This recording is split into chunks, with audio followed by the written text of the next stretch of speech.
My name is Rachael Romero. I am a follower of Jesus. I became a Christian when I was around 12 years old. I gave my life to Christ at Assembly's God Church. I am pro-life due to abortions. I've had one abortion and one miscarriage. I have 2 living children. I was 17 when I had the abortion, and I was 23 when I had a miscarriage. I was 17 years old, and I was just young and in high school, in love. My mother was working 2 jobs, 3 jobs just to make ends meet. And I know I just couldn't bring a baby home because financially, I was just, for one, I was too young. Financially, it would have been an impact on my mother. My boyfriend at the time was a little older than me, and I believe that my mom said, if he ever got pregnant, I'm going to put him in jail. And I truly believed my mom, because my mom's word was her word. And that's what happened. Not that I wanted to, but it was just the circumstances of kind of hiding the shame, what happened. The primary fear, one, was my boyfriend, who I loved. I didn't want him to go to jail because that's something he shouldn't have done. Also, the shame, of having to tell my parents and hurt them. And I was just young.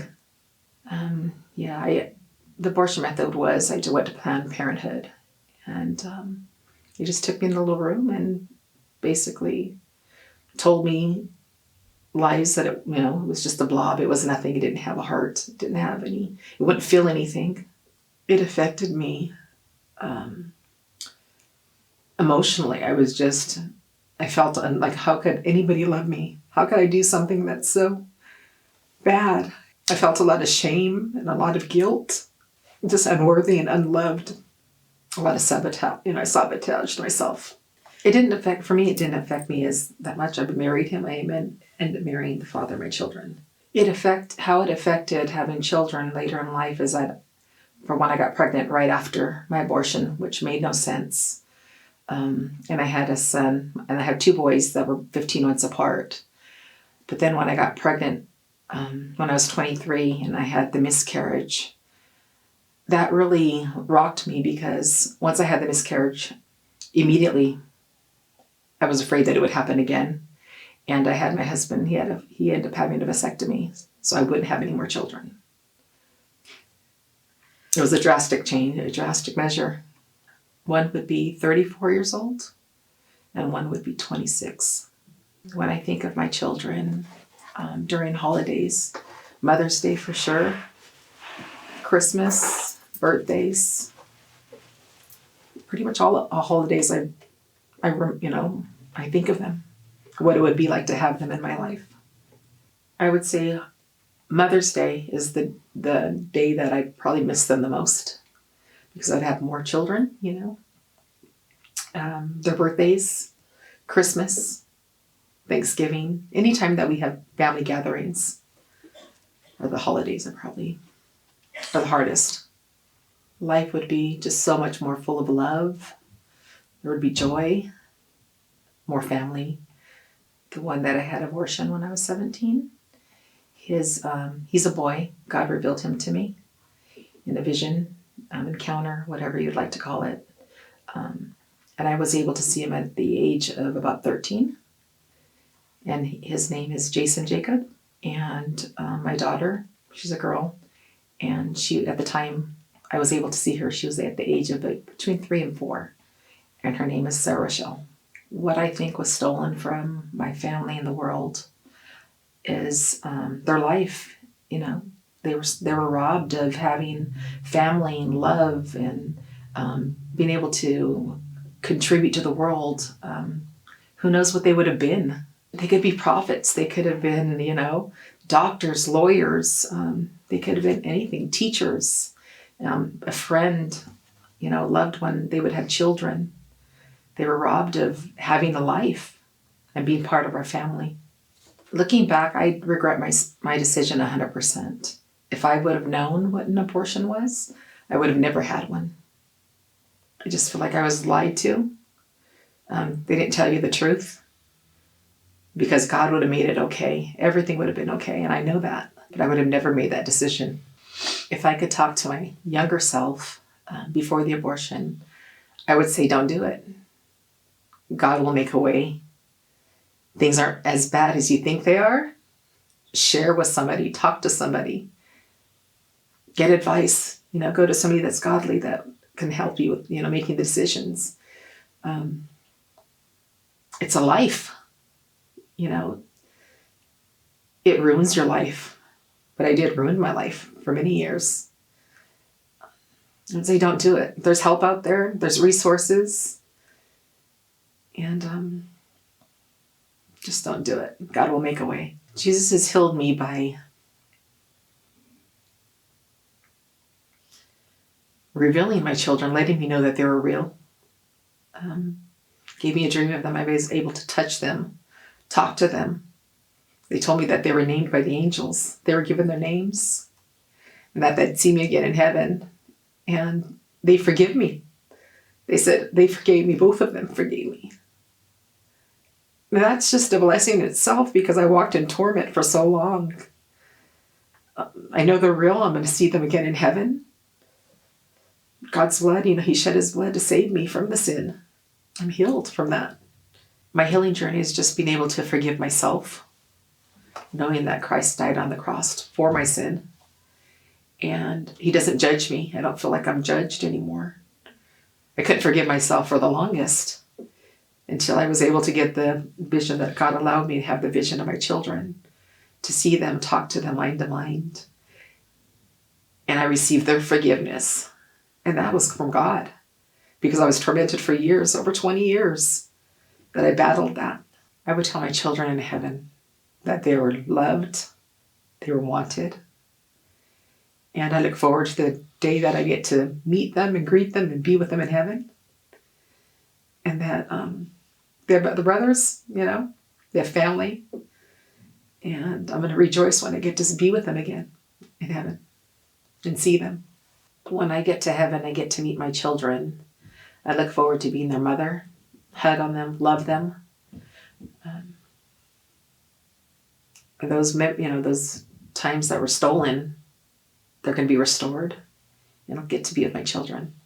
What I would like to add is that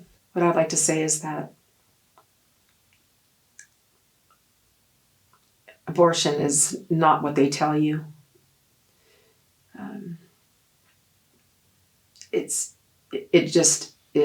It affects you. I would never recommend abortion to anybody.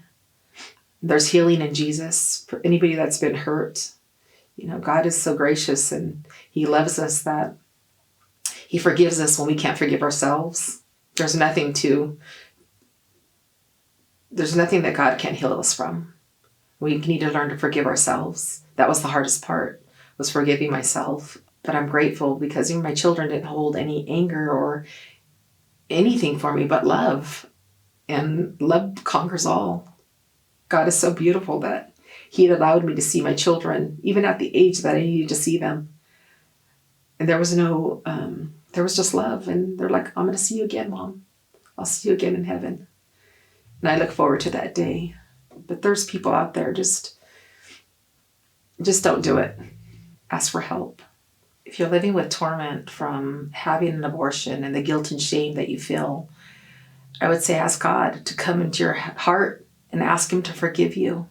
Ask him to reveal, even your children. He's so gracious that he would do that for you. So that they're real and their life, and God will touch and heal you. And ask that the enemy no longer torments and plays with your mind. So about 20 years ago, I was invited to a memorial service for people that have had post-abortions. And it's called Truth Ministries. For years I was invited, and I was always run because I didn't want anybody to really know my story. Because I lived in shame for such a long time. And so I was invited, and I decided I would go. Truth Ministry stood for Thy Road into Thy Healing. It was a ministry. And you actually had a memorial service, and I invited my husband to join because they were having men and women sessions. So the night before, I'm getting ready to go. Never been there. I don't really know the people that are having it. I know the people that are actually going to do the service, but who was going to attend, I had no idea. I went to bed that night and I woke up in the middle of the night, like sick. Like I started with a fever, I had the chills, and I was like starting to rebuke the spirit of infirmity because I knew if I went, I was going to get my healing.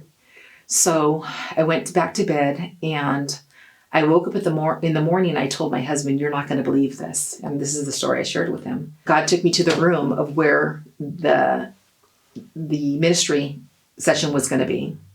And in this room, I'm sitting in this room and there's other women in there. And I told him from the corner of the room, a young boy walked to me. He was the age of about 13. He had curly hair. He was wearing like corduroy pants. He had a pullover shirt and it had little buttons on it. He was dressed like I would dress my children.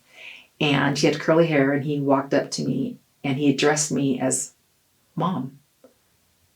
And at that point, when I knew he was my son, I began to weep and beg for his forgiveness because I knew what I had done.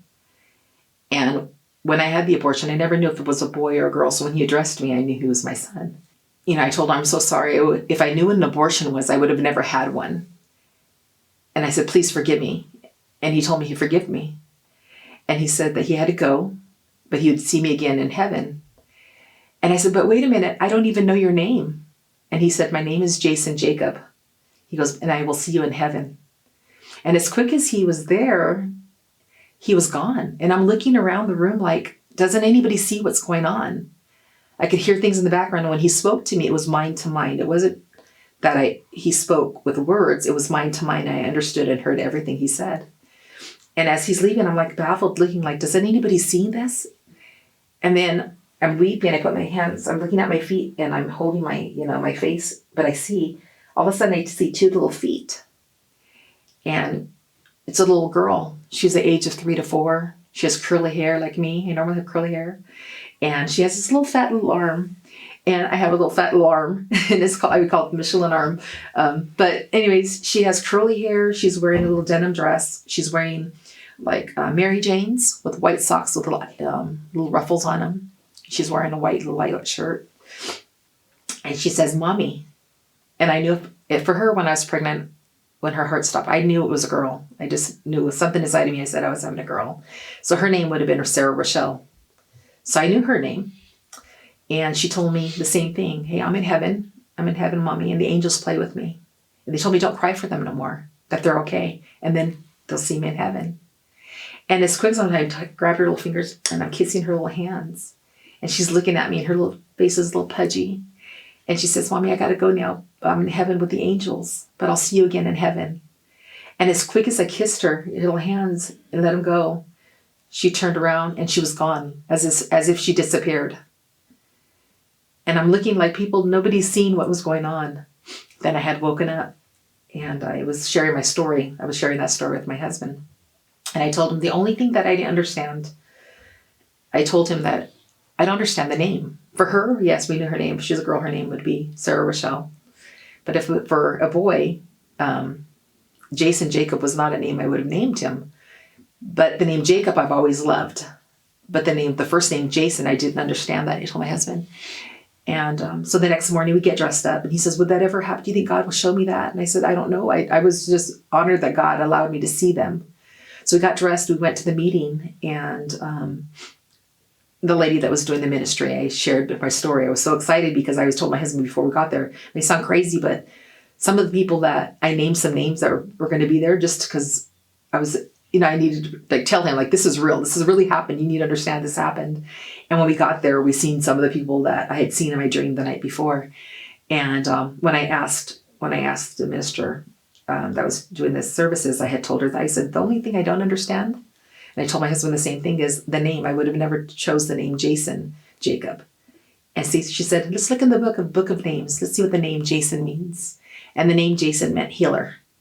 So since that time, I know why God gave him and the angels named him healer, because I no longer cry and long for them in that sense, because I know when I get to heaven, I'm going to be able to share my story.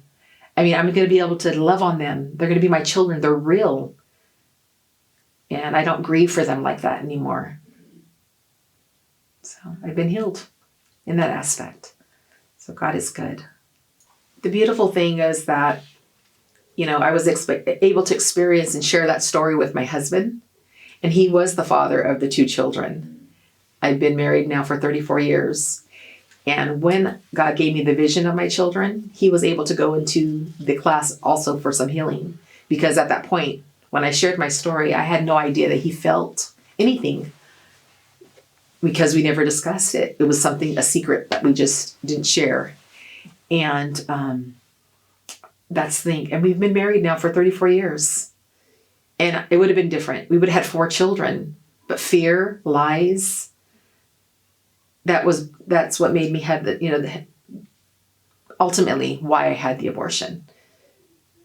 And look, it didn't matter. We had a child right after, and I refused to do it. And I was going to be bold and tell my mom, tell my family, if I can do it. I was in high school. I was in high school senior year, went to school pregnant, got married right after. Family, steps in, people support you. You're just alone and afraid, and you're listening to the lie of the enemy that nobody's going to want you. You're no good. It's lies. And I would have 4 beautiful children. They would have, I would have more grandchildren. But God is good. God heals, gives life. So I'm just very grateful. And I hope my story helps and heals other people. I'm just free. He restored my soul. I have self-worth. I know I'm loved. Everything that the enemy tried to attack and steal, I'm free. God's good. So I wish, if I could change back and go back. And I think my mom would have not put my boyfriend in jail. I was just more afraid, And it made no sense because I got pregnant pretty quickly afterwards. But I always believed my mom's word was her word. But my mom is a loving mom, and she would have stood by me no matter what. But just the shame and guilt that I was feeling. Just scared, being young. But God is good. God heals. He touches you.